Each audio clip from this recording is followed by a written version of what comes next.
மாநிலங்களவை தேர்தலில் போட்டியிடும் திமுக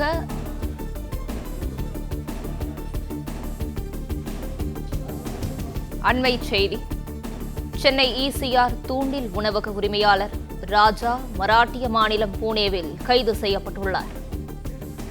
சென்னை நுங்கம்பாக்கம் மதுபான விடுதியில் நடைபெற்ற மோதலில் தூண்டில் ராஜாவை போலீசார் கைது செய்துள்ளனர். ஏற்கனவே அஜய் வாண்டையார் உள்ளிட்டோர் கைதான வழக்கில் தற்போது தூண்டில் ராஜா கைது செய்யப்பட்டுள்ளார். சென்னை ஈசிஆர் தூண்டில் உணவக உரிமையாளர் ராஜா மராட்டிய மாநிலம் புனேவில் கைது செய்யப்பட்டிருக்கிறார்.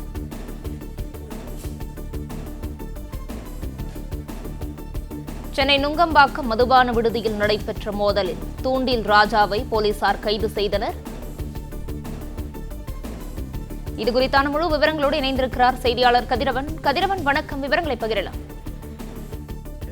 நுங்கம்பாக்கத்தில் செயல்பட்டு வந்த தனியார் மதுபான பார்ல கடந்த 22ஆம் தேதி ஈசிஆர்ல உணவகம் நடத்தி வரக்கூடிய தூண்டில் ராஜா என்பவருக்கும் செல்வ பாரதி என்பவருக்கும் இடையே நடைபெற்ற தகராறுல செல்வ பாரதி தரப்பினர் ராஜாவை தாக்கியதாகவும், அதே போல ராஜா தரப்பினர் அந்த பாரை அடித்து உடைத்து தாக்கியதாகவும் வீடியோ ஆதாரங்களோடு அந்த பாரின் உரிமையாளர் கொடுத்த புகாரின் அடிப்படையில் ஏற்கனவே அதிமுக பிரமுகராக இருக்கக்கூடிய அஜய் வாண்டியார் மற்றும் பிரசாத் உள்ளிட்டோர் கைது செய்யப்பட்ட நிலையில தற்போது இந்த வழக்கில முக்கிய குற்றவாளியாக தேடப்பட்டு வந்த தூண்டில் உணவகத்தின் உரிமையாளர் ராஜா என்பவர் கைது செய்யப்பட்டிருக்கிறார்.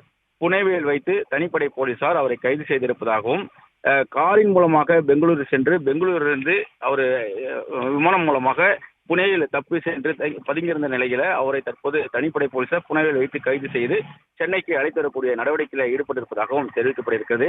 ஏற்கனவே இந்த வழக்கில் 5 பேர் கைது செய்யப்பட்டார்கள். அதன் தொடர்ச்சியாக பிரசாத் அவர்களுக்கு உதவி செய்ததாக அடுத்தடுத்து கைது நடவடிக்கைகள் மேற்கொள்ளப்பட்டு வருகிறது. இந்த காலை சந்தோஷ் என்ற நபரும் கைது செய்யப்பட்டிருக்கிறார். அவர் சட்டவிரோத இந்த பிரசாத்துக்கு சட்டவிரோத நடவடிக்கைகளுக்கு கால் டேட்டாஸ் மற்றும் தரவுகளை எடுத்துக் கொடுத்ததாக கூறி அவர் கைது செய்யப்பட்ட நிலையில முக்கிய குற்றவாளியான ராஜா தற்போது கைது செய்யப்பட்டிருப்பதாகவும், புனேவில் இருந்து அவரை சென்னைக்கு அழைத்து வரக்கூடிய நடவடிக்கையில சென்னை நுங்கம்பாக்கம் போலீசார் ஈடுபட்டிருப்பதாகவும் தகவலானது தெரிவிக்கப்பட்டிருக்கிறது.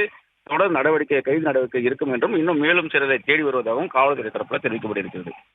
பிளே ஸ்டோர் மற்றும் ஆப் ஸ்டோரில் இருந்து பாலிமர் செயலியை QR கோடு மூலம் பதிவிறக்கம் செய்யுங்கள். செய்திகளை உடனுக்குடன் பெறுங்கள்.